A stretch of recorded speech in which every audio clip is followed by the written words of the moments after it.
Hello friends, good morning. How are you? आज हम लोग देखने वाले हैं C4 पाथवे या C4 साइकिल बोलते हैं। इस साइकिल को सबसे पहले जो साइंटिस्ट जिसने डिफाइन किया था ये है हैच एंड स्लेक।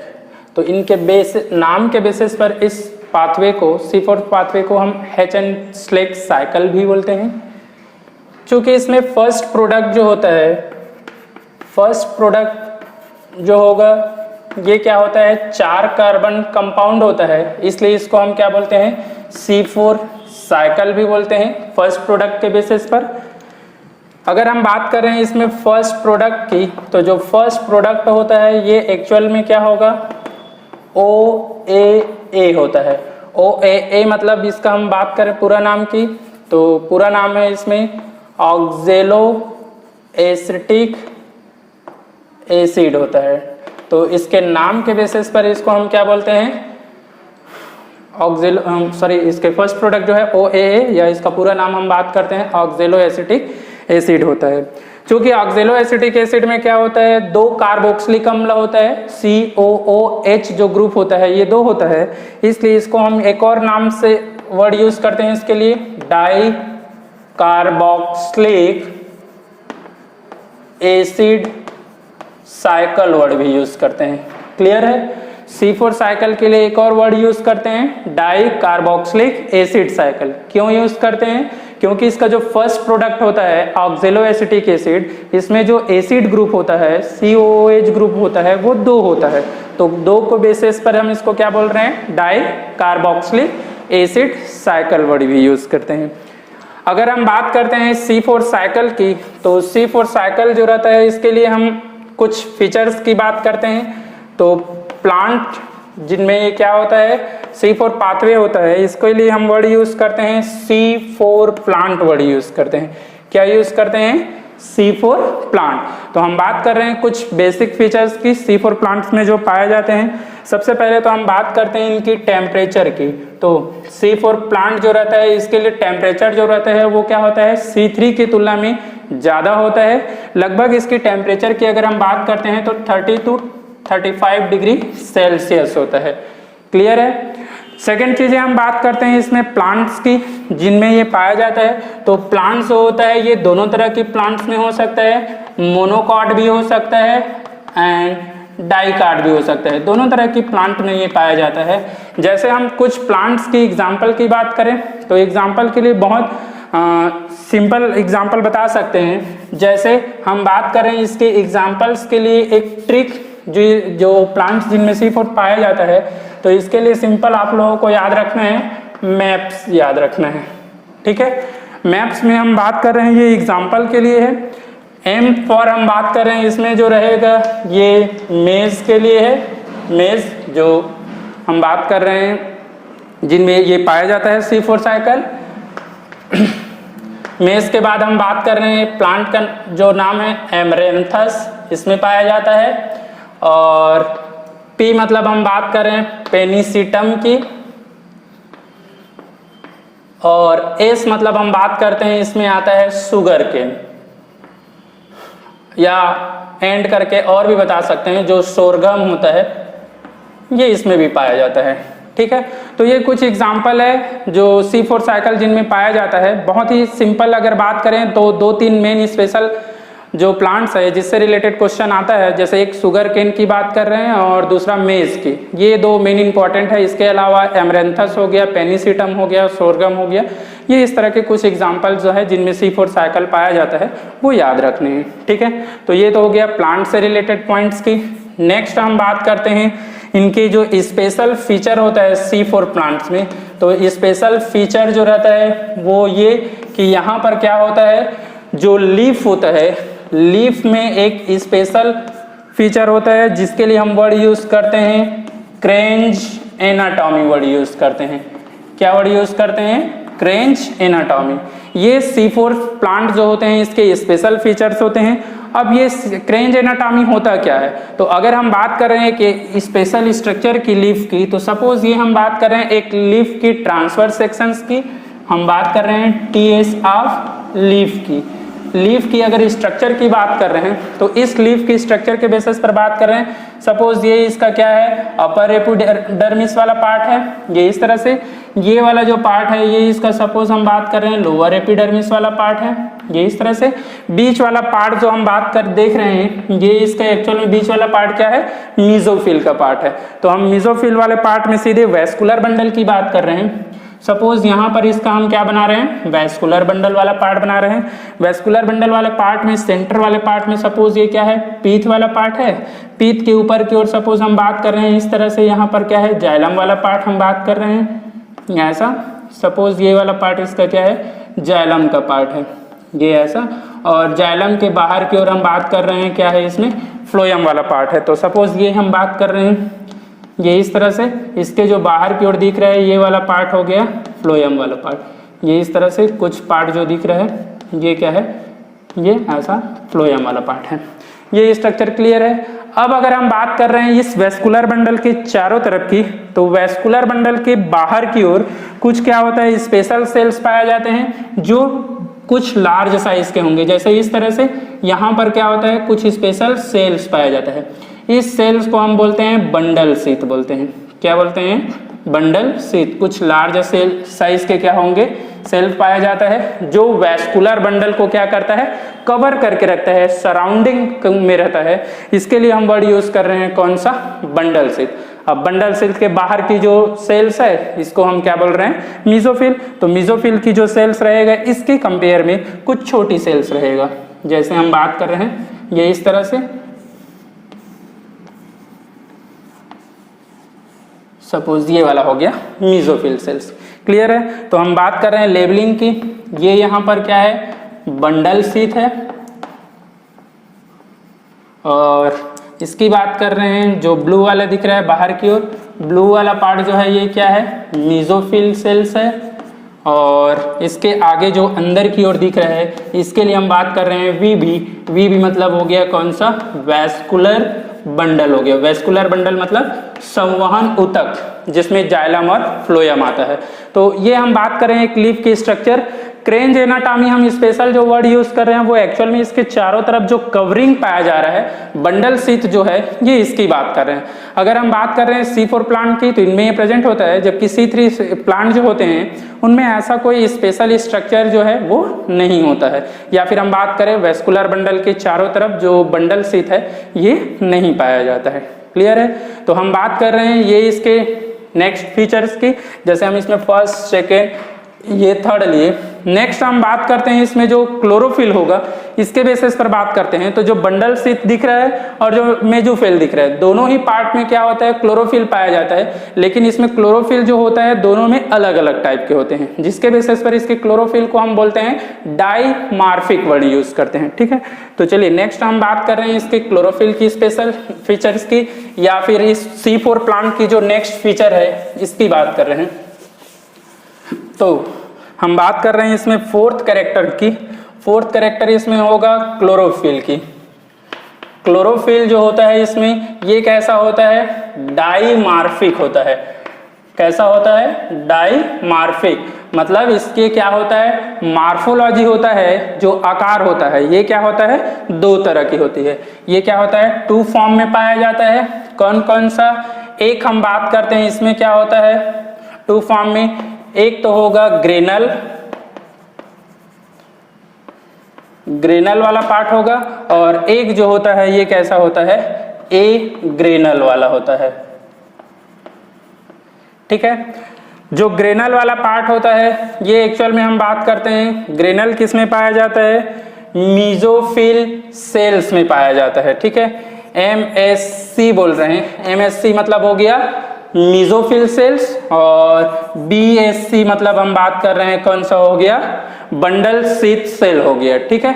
ये बंडल शीथ सेल जो रहता है ये इसमें पाया जाता है, ए ग्रेनल टाइप का, जिसमें ग्रेना वाला पार्ट्स में हम बात कर रहे हैं एब्सेंट होगा, और ग्रेनल बोल रहे हैं मतलब जिसमें ग्रेना वाला भाग भी क्या होगा, प्रेजेंट होगा।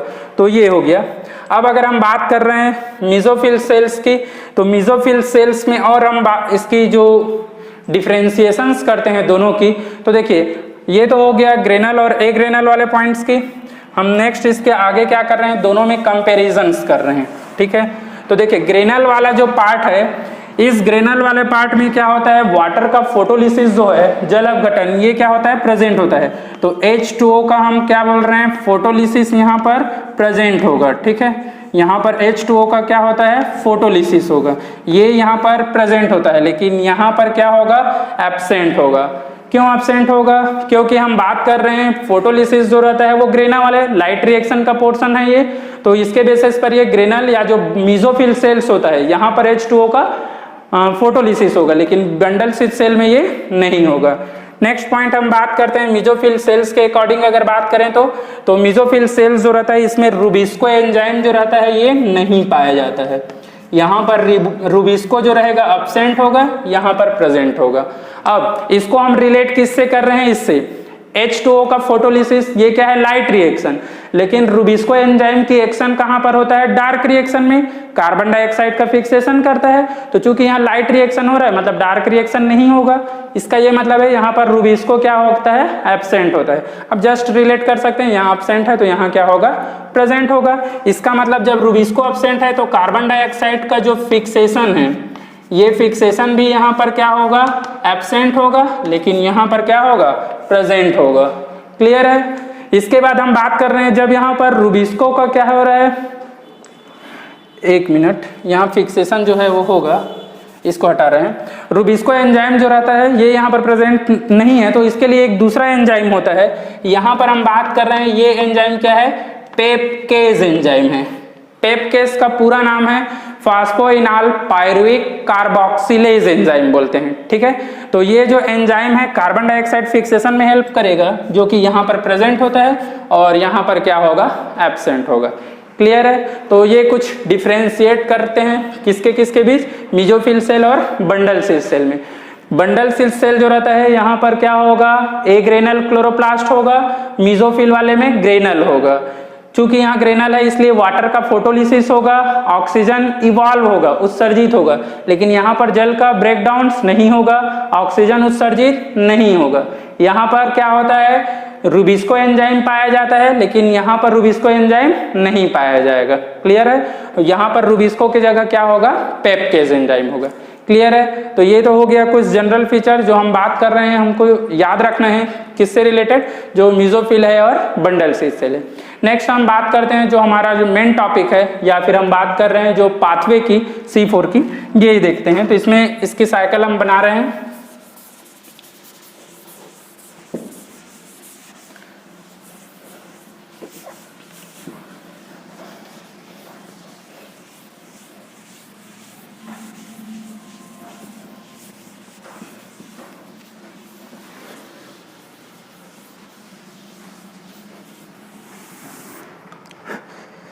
सबसे पहले हम बात करते हैं दो स्ट्रक्चर की।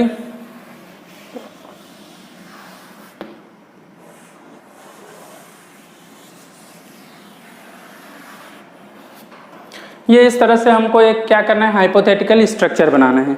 इस स्ट्रक्चर को हम क्या करते हैं, डबल कर रहे हैं।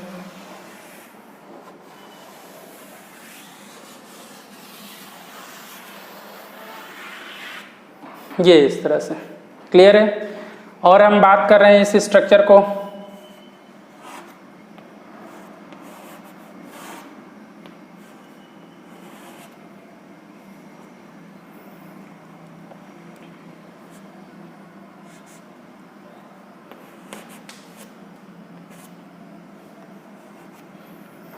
ये इस तरह से, इस साइकिल को हम लोग और डिफाइन कर सकते हैं। क्लियर है। लेबलिंग कर रहे हैं। फर्स्ट वाला पार्ट जो दिख रहा है ये एक्चुअल में क्या है, मीजोफिल सेल है, और ये यहां पर जो दिख रहा है ये एक्चुअल में क्या है, बंडल स्लिट सेल है।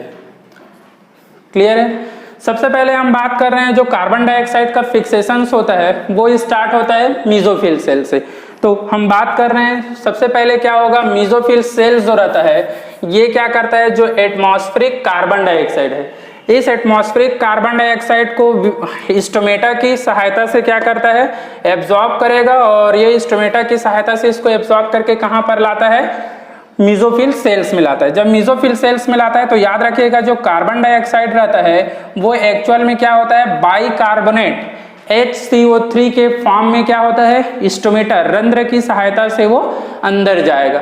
स्टोमेटा के खुलने और बंद होने की एक क्रियाविधि जब पढ़ेंगे तो वहां पर हम लोग देखेंगे पोटेशियम बाइकार्बोनेट पंपिंग थ्योरी देखेंगे, जिसमें हम बात करते हैं ये क्या करता है, मैलेट के फॉर्म में या कार्बोनेट के फॉर्म में ये क्या करता है, कार्बन डाइऑक्साइड को इनटेक करता है। ठीक है, तो ये यहाँ पर आ गया। अब यहाँ पर जो फर्स्ट प्रोडक्ट जो क्या कर रहा है, कार्बन डाइऑक्साइड को एब्जॉर्ब कर रहा है या जिससे रिएक्शन कर रहा है, ये एक्चुअल में क्या होता है, यहाँ पर PEP होता है। PEP का पूरा नाम हम बात करते हैं, ये क्या है, फास्फेइनॉल पायरुविक एसिड होता है। ये PEP जो रहेगा ये क्या करता है, कार्बन डाइऑक्साइड को एब्जॉर्ब करेगा और उस कार्बन डाइऑक्साइड को क्या करता है, एक इंटरमीडिएट OAA ऑक्जेलो एसिटिक एसिड, या फिर इसके लिए एक और क्या कर सकता है, बाई प्रोडक्ट बना सकता है, ये है एस्पार्टिक एसिड। बहुत सारे बुक में इसको दिया नहीं रहता है, लेकिन याद रखना PEP जब कार्बन डाइऑक्साइड एब्जॉर्ब करता है तो दो प्रोडक्ट बना सकता है, एक तो ऑक्जेलो एसिटिक एसिड या फिर एस्पार्टिक।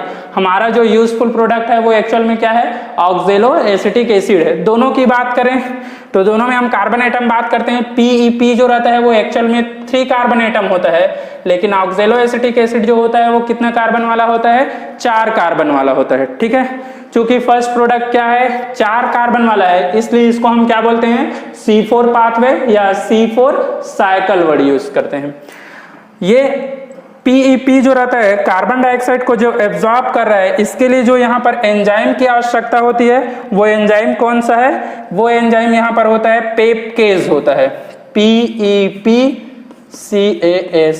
पेपकेज। मतलब हम बात कर रहे हैं phosphoenol pyruvic carboxylase enzyme word use करते हैं।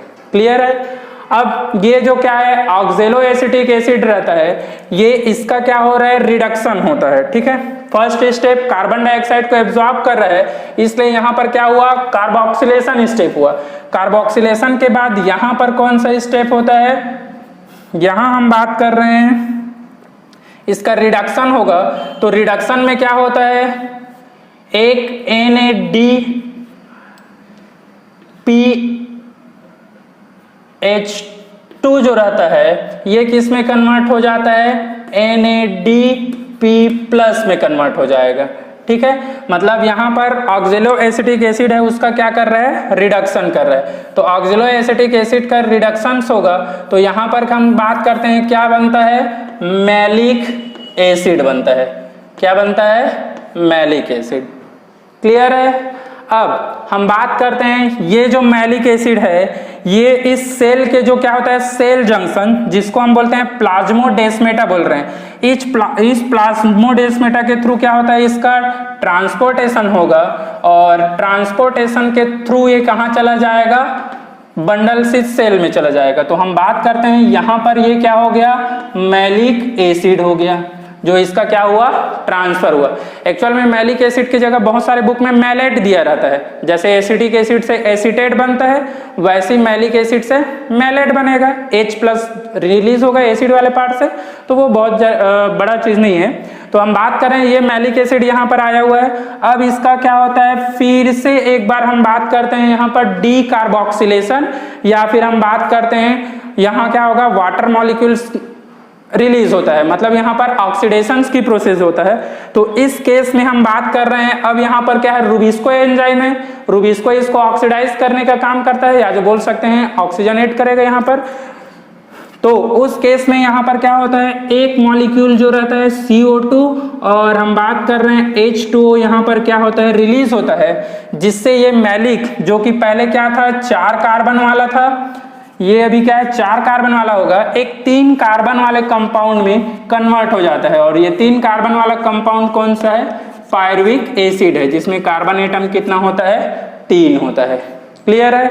तो ये इस तरह से ये मैलिक एसिड जो रहेगा ये किस में कन्वर्ट हो गया, पायरुविक एसिड में। कहां पर कन्वर्ट हुआ, बंडल स्थित सेल में। अब बंडल स्थित सेल में ध्यान दीजिएगा, यहाँ पर एक कार्बन डाइऑक्साइड यहाँ क्या हुआ है, रिलीज हुआ है। तो ये कार्बन डाइऑक्साइड जो रहता है आगे इंटर कहाँ करता है, C3 साइकिल में इंटर करता है। जैसे ही C3 साइकिल में ये जाएगा मतलब यहाँ पर RuBP इसको क्या करेगा, एब्जॉर्ब करेगा और क्या प्रोडक्ट बनाता है, PGA phosphoglyceric acid. Last lecture में हमने C3 साइकिल देखे हुए हैं। तो ये जो CO2 क्या है जो बंडल शीट में रिलीज हो रहा है, ये CO2 कहाँ जाता है, C3 साइकिल में। तो C3 साइकिल में RuBP इसको क्या करता है, एब्जॉर्ब करेगा और किस में कन्वर्ट कर देता है, PGA में, फास्फोग्लिसरिक एसिड में कन्वर्ट कर देता है। ठीक है, अब इसके बाद हम बात कर रहे हैं पायरुविक एसिड जो बना हुआ है। ये पायरुविक एसिड फिर से इसका क्या होगा, प्लाज्मोडेस्माटा के थ्रू इसका ट्रांसपोर्टेशन होगा। ये इस तरह से यहाँ पर आएगा, ये हो गया पायरुविक एसिड। अब इस पायरुविक एसिड को क्या करते हैं, आगे हम किस में कन्वर्ट करते हैं, PEP में, फास्फेइनाल पायरुविक एसिड में। ये कहां पर होगा, मीसोफिल। इस प्रोसेस के लिए क्या होता है, ATP एनर्जी का यूज करता है और इसको ये किस में कन्वर्ट कर देता है, AMP में बोलते हैं, ये बुक में दिया रहेगा AMP में, मतलब 2 फास्फेट ग्रुप को ऐड करता है या यूज करता है। ATP के टोटल मॉलिक्यूल्स की अगर बात करें तो यहाँ पर टोटल ATP मॉलिक्यूल यूज होगा 2 ATP। ठीक है, अब हम बात करते हैं एक नीचे की प्रोसेस की, जहां पर ये क्या है, कार्बन डाइऑक्साइड और H2O को क्या कर रहा है, रिलीज कर रहा है। यहां पर भी एक चेंजेस होता है और वो क्या है, हम बात करते हैं यहाँ जो NADP+ होता है, ये फिर से किस में कन्वर्ट हो जाता है, NADPH2 में कन्वर्ट हो जाता है। ठीक है, तो इस अगर हम बात कर रहे हैं पाथवे की बात कर रहे हैं तो देखिए इस पाथवे में यहाँ पर जो रिडक्शन प्रोसेस है, इस रिडक्शन प्रोसेस में NADPH2 यूज हो रहा है, लेकिन जो रीजनरेशन हो रहा है जिसमें हम फिर से PEP बना रहे हैं, इस रीजनरेशन प्रोसेस में NADPH2 क्या हो रहा है, बन रहा है। इसका मतलब हम बात कर रहे हैं जो नेट NADPH2 की बात करें तो यहाँ पर हमारा जो नेट यूज या लाभ की बात करें तो वो क्या हो जाएगा, 0, क्योंकि एक मॉलिक्यूल हम क्या कर रहे हैं, यूज कर रहे हैं और एक मॉलिक्यूल हमको क्या कर रहे हैं, प्राप्त कर रहे हैं। ठीक है, मतलब हम एक दे रहे हैं और एक ले भी रहे हैं, तो इसका मतलब यहाँ पर क्या हो गया, 0 हो गया। इसलिए NADPH2 जो रहता है ये क्या होता है, ये 0 हो जाएगा। लेकिन याद रखिएगा अगर टोटल के लिए पूछा तो टोटल जो रहेगा जो C3 साइकिल में यूज हुआ है वो NADPH2 हम काउंट करेंगे। अभी इससे रिलेटेड जो क्वेश्चन आता है मैं उसको पे डिस्कस कर रहा हूं, तो ये याद रखिएगा। नेक्स्ट हम बात कर रहे हैं इसमें किसकी, जो PEP की है, तो PEP फिर से किस में चेंज हो जाएगा, ये PEP जो रहेगा फिर से आगे चल के चेंज हो जाता है, जो मेन प्रोडक्ट है OAA ऑक्सैलिक एसिटिक एसिड है, इसमें कन्वर्ट हो जाता है। क्लियर है, तो चलिए हम बात कर रहे हैं इसमें फर्स्ट पॉइंट की, जो क्वेश्चन बेस्ड होता है, कार्बोक्सिलेशन की बात कर रहे हैं। फर्स्ट स्टेप जो होता है तो याद रखिएगा कार्बोक्सिलेशन इसमें जो होगा 2 टाइम्स होता है। 2 टाइम्स मतलब 2 बार होता है। कहां कहां होगा, फर्स्ट टाइम जो होता है ये हम बात कर रहे हैं MSC में, मेसोफिल सेल में होता है, और दूसरा हम बात करते हैं बंडल शीथ सेल में। तो यहां पर हम बात कर रहे हैं फर्स्ट कार्बोक्सिलेशन की। ठीक है, यहां होगा, और बंडल शीथ में क्या होता है, सेकेंड कार्बोक्सिलेशन होता है। दूसरा कार्बोक्सिलेशन कहां पर होता है, बंडल शीथ सेल में, BSC में। नेक्स्ट हम बात कर रहे हैं यहाँ पर एंजाइम की, जो कार्बोक्सिलेशन के लिए यूज होता है। तो जब फर्स्ट कार्बोक्सिलेशन होता है तो यहाँ पर एंजाइम कौन सा रहता है, पेप्केज एंजाइम होता है। लेकिन दूसरी बार जब होता है तब कौन सा एंजाइम होता है, तो रुबिस्को एंजाइम होता है। ठीक है, नेक्स्ट हम बात कर रहे हैं इसमें कार्बन डाइऑक्साइड एक्सेप्टर की। तो कार्बन डाइऑक्साइड एक्सेप्टर कौन होता है, अगर फर्स्ट कार्बोक्सिलेशन हो रहा है या मेसोफिल सेल की बात कर रहे हैं तो यहाँ पर होगा PEP फास्फेइनाल पायरुविक एसिड होगा।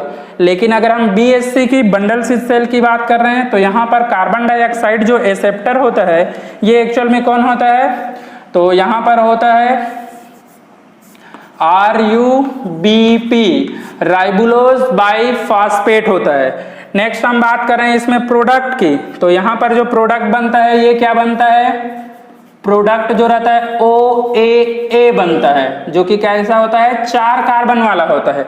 लेकिन यहाँ पर जो प्रोडक्ट बनता है ये क्या बनता है, PGA फास्फोग्लिसरिक एसिड, जो कि कैसा होता है, 3 कार्बन वाला होता है। ठीक है, तो याद रखिएगा पहला पॉइंट इसमें हम बात करते हैं जो डार्क रिएक्शन का, वो कार्बोक्सिलेशन है। तो कार्बोक्सिलेशन में हम बात करते हैं इसमें क्या होता है, अगर C3 की बात कर रहे हैं तो कार्बोक्सिलेशन 1 बार होता है। C4 में हम बात करते हैं कार्बोक्सिलेशन 2 बार होता है। पहली बार जो कार्बोक्सिलेशन होता है वो मेसोफिल सेल्स में होगा, दूसरी बार कार्बोक्सिलेशन जो होता है वो बंडल स्थित सेल में होता है। अगर इन दोनों की बात करें तो पावरफुल कौन होता है, तो सीधी सी बात है जो पहले होगा वो क्या होता है, पावरफुल है। इसका मतलब अगर एटमॉस्फेयर में क्या है, कार्बन डाइऑक्साइड की परसेंटेज कम है तो उस कंडीशन में कहां पर कार्बोक्सिलेशन होगा, कार्बोक्सिलेशन या हम बात कर रहे हैं कार्बन डाइऑक्साइड फिक्सेशन जो रहता है वो मेसोफिल सेल्स में होगा। पेप केस जो रहता है रूबिस्को से स्ट्रांग होता है। ठीक है, अगर क्वेश्चन आया कि दोनों में से कौन सा प्रबल होता है कार्बन डाइऑक्साइड फिक्सेशन के लिए, तो याद रखिएगा पेप केस जो रहेगा स्ट्रांग होता है। क्लियर है, तो ये हम बात कर रहे हैं कार्बोक्सिलेशन से रिलेटेड। नेक्स्ट हम क्वेश्चन देखते हैं, इसमें क्या होता है, जो C3 साइकिल है और C4 साइकिल है, इसमें एटीपी में डिफरेंस कहां पर होता है, कितना चेंजेस होता है। तो देखिए हम बात कर रहे हैं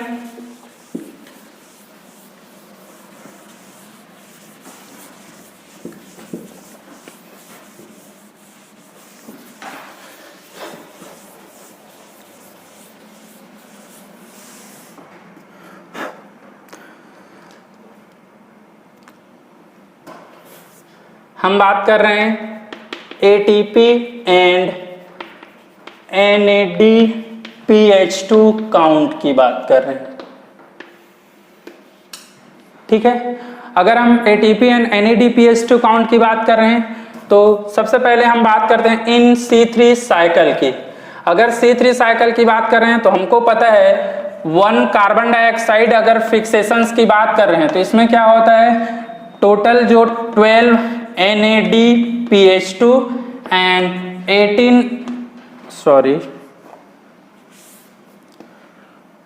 2 NADPH2 and 3 ATP क्या होता है, रिक्वायर्ड होता है।